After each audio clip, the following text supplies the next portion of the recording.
It's Friday the 13th of October 1307. Arrests of members of the Knights Templar are taking place all over France. The king's soldiers are completing the huge conspiracy they have been working on in absolute secrecy for the past few weeks. Over 2,000 men with the cross on their cloaks are arrested in various places. In the headquarters of the order alone, the heavily fortified Temple of Paris, there are 130 men headed by the Grand Master of the order, Jacques de Molay.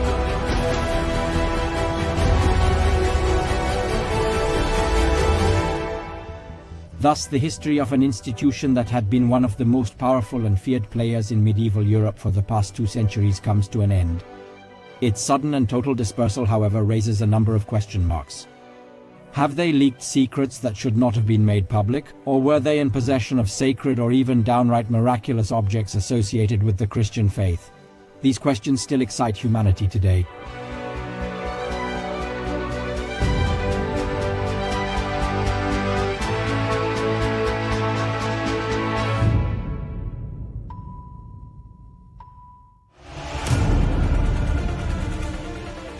We are in Jerusalem at the beginning of the 12th century. The Holy City, with the Church of the Holy Sepulchre, was captured by Europeans during the First Crusade after many centuries of Muslim rule. Crowds of pilgrims began to flow to the Christian holy sites. But the roads were not safe and pilgrims often ended up robbed or even killed. 9 French knights then decided to form a monastic order to protect the pilgrims at gunpoint. They named themselves the Knights Templar after their Jerusalem headquarters, which is located right on the so-called Temple Mount, the site of the Temple of Solomon, or Temple in ancient times. Here, according to the Bible, the Jews guarded their most sacred objects, including the Ark of the Covenant with the 10 Commandments. And here also begins the story that would later spark so many legends and conspiracy theories.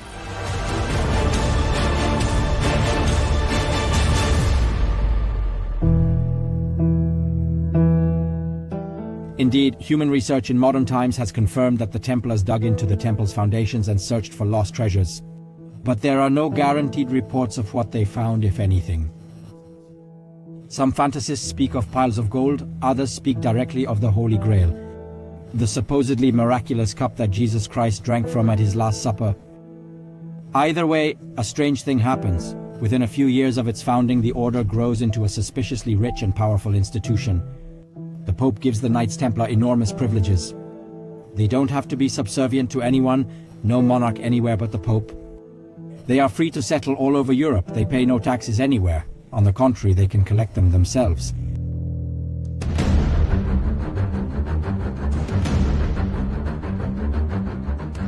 During the 12th century, a network of branches spread across Europe, including 4 fortified commanderies in the Czech lands. In Prague, in nearby Užinjevec, in Jamolich near Moravian Krumlov, where the order will also build a castle Tempelstein, and in Čejkovice in South Moravia. The Templar mantra is the same everywhere: profit maximization. So they organize collections, run craft workshops, make wine, breed cattle. Eventually they lend money to nobles and kings, creating the first multinational corporation in history, which even begins to issue the first equivalent of travelers' checks. Most of the money earned is sent to Palestine, where they finance the Templar castles and the constant struggle against the Muslims.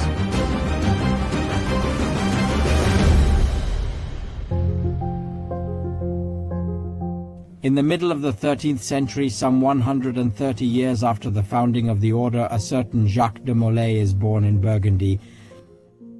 Like most Templar engravers, he comes from a noble family, joins the order at about the age of 20, and immediately leaves to fight in the Holy Land.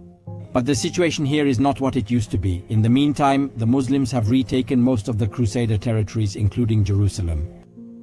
The Templars had to vacate their headquarters on the Temple Mount and move along with their supposed treasure to the fortified port of Acre on the coast.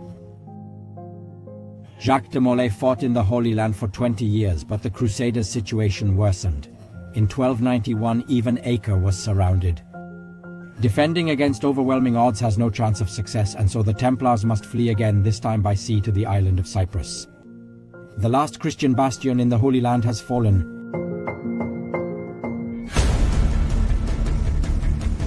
As one Grand Master of the Order died during the siege of Acre and another died immediately after arriving in Cyprus, The difficult situation must be solved by a new Grand Master, Jacques de Molay. He is the 23rd Grand Master of the Order and certainly has no idea that he will be the last. He is already over 40 and although a warrior, he is an inexperienced diplomat.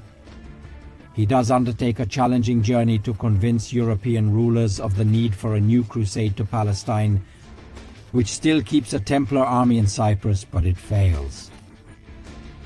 In the meantime, opposition to the order grows up, suggesting that the reason for the Templar existence has disappeared with the departure from the Holy Land.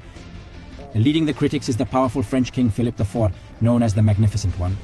He is fed up with the state within the state and moreover is himself up to his ears in debt to the Templars.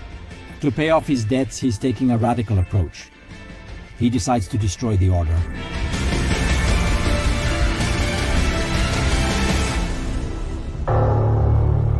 Philip takes advantage of several opportune circumstances. First, he manages to install Clement V, a weak man, as a pope who, we know, is the only superior in the order, and even forces him to move from Rome to Avignon. Secondly, he takes advantage of rumors that have been circulating in Europe for some time, based on the secret rites of the Templars. Since no one knows what officially happens during them, he portrays them in a completely shocking way. The monks are said to spit on the cross, kiss each, tempt each other to sexual intercourse and worship the head of a satanic idol called Baphomet instead of Christ.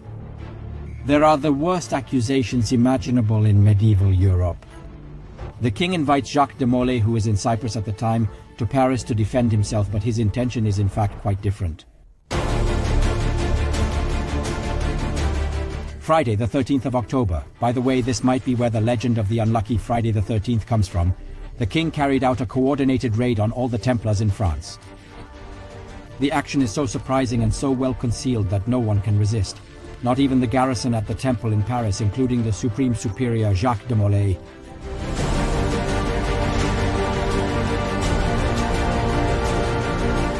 Because the king knows that the Templars are officially outside his jurisdiction, he must swiftly supply the Pope with evidence of their unquestionable guilt. On the third day after the arrest, interrogations begin, accompanied by cruel torture. How terrible things are happening, we can only guess. Sources speak of the opening of skulls. Of the 130 men arrested in Paris, 126 will face the full charges. Jacques de Molay himself confesses on the 11th day after his arrest.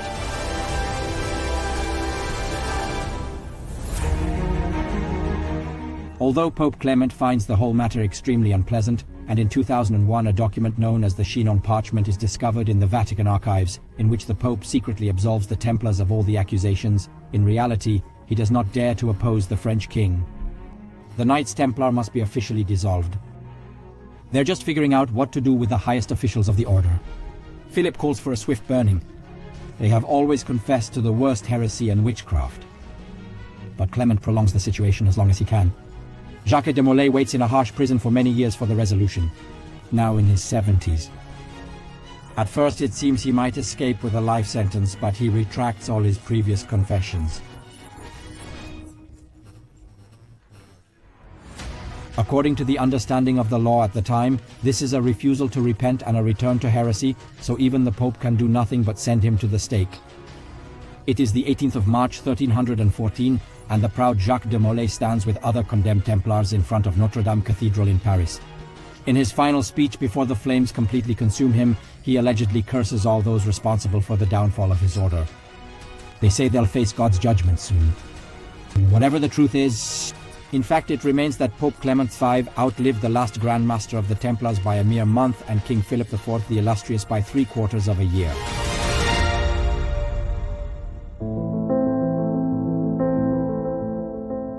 The story of the Templars could end there, but it doesn't.